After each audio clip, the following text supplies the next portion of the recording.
Finding my inner voice through the art that I make has been the single most rewarding outcome of my creativity. And I really believe if we could all tune into our internal world, we'd find ourselves swept up in a flow of ease and sustained joy in our lives. Pick a metaphor for your life inside of you, or better yet, pay attention to the inspiration that you receive and just see where it takes you. Run with it. My current metaphor is rooms. Painting room portraits for me is a little like my soul and I are painting the sofa, we're having a seat together and a delightful chat about what would be fun to put on the walls, what details would make our hearts sing. Hi, I'm Alma Cox, and I'm so glad you're here. I'll be developing a painting of a room today as I share my musings. So sit back, relax, and enjoy the video. Many years ago, when I was following this seemingly new thing called creativity that really felt like it landed in my life like a miracle, and I say seemingly because back then I did not know that we were all creative. Anyway, I was very surprised about the ideas that I had, and honestly, I just followed them out of curiosity and fun. I made landscape quilts, I loved yoga, so I drew simple figures and put them on t-shirts. I discovered art supply stores, and I tried all kinds of things that I found interesting, including silver jewelry with silver clay, wood burning, and eventually adding fabric and paint to wood, which I love. Back then, I didn't know about steps to success for art.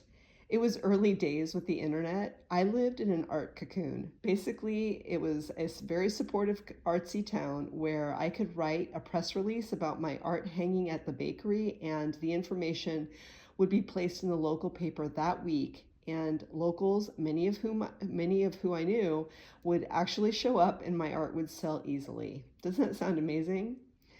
I wasn't aware that I was following my inner voice. I just followed my inspiration, and it led me to do things that I found interesting and challenging, like putting silver and fabric and wood burning together on wood and selling it as art. And then, after a few years, rather unconsciously, I began to compare myself to other artists. I think it was innocently at first. I really wanted a website, so I looked to see what other artists were doing, and I quickly felt like I wasn't doing enough. I can look back now and name so many unconscious energies that were directing that feeling of lack. And fortunately, I had guides and help, like great books like The Artist's Way by Julia Cameron, and Women Who Run with the Wolves by Clarissa Pinkola Estes, and Entering the Castle by Carolyn Mace.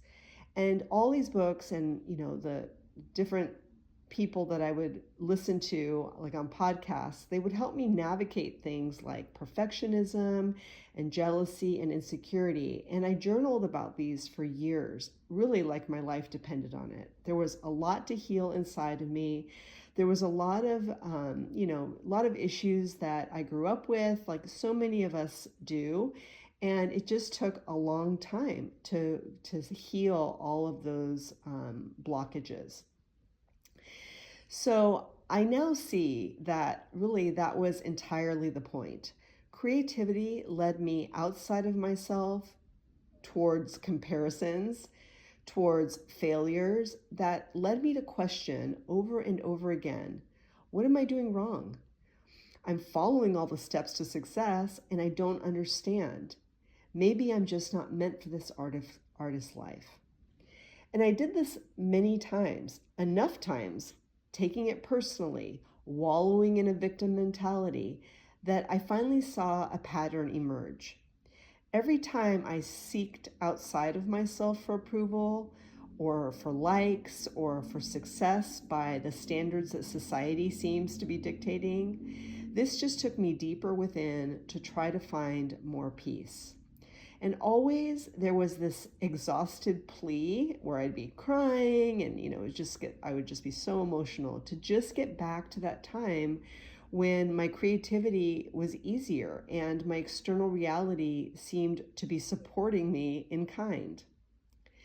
This pattern of going within to find peace proved to be a creative catalyst because honestly, following it, there was usually a resurgence of inspiration the likes of which, again, felt so good, so personal and nourishing, and very unlike the art that I was making to gain something from.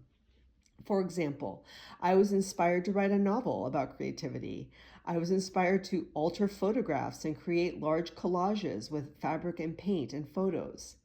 And inevitably, my drive to receive external gain, even from these creative gifts, really withered their magic. I still had not fully grasped creativity's purpose for me, which is to follow inspiration like a blissed out puppy, to trust my ideas, even if they seemed unusual. And I think the biggest message I was getting, for goodness sakes, is enjoy the happiness that arises when I create. It's taken a long time to trust that peace inside and the joy that arises from it, like effervescence.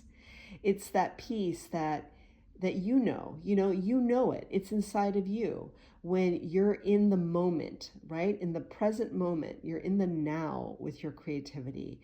And the next color that you're inspired to add is the one that your soul is asking you to use. You just feel that inner pull instead of the outer. It's been very challenging for me to believe that my inner world will direct my life in a way that is sustaining. But the more I lean into believing that it does, the external, with all of those pulls and its noise, just feels farther away. Its energies of, take these 3 or 5 or 10 steps to success have a lot less of a hold. And it doesn't mean that I'm not paying attention to what is out there. Obviously, I live in the world. I have to operate in the world. We all do. I invite the world, though, to inspire me, to bring me beauty, and to play with me, instead of chasing it like, I'm missing something and it's going to give me this thing that I need. That's just an energy that isn't going to draw the goodness that seems to come into my life much easier now that I'm much more internally directed. But I really think it begins with appreciating the good that is already inside, so that inspiration that comes. So I started this video by saying, whatever it is, choose a metaphor, choose the thing that you love to do and appreciate it. Just be grateful for it. Be grateful that it exists inside of you. This is self-appreciation. This is self-love. And I used to take it for granted because I didn't know how precious it is.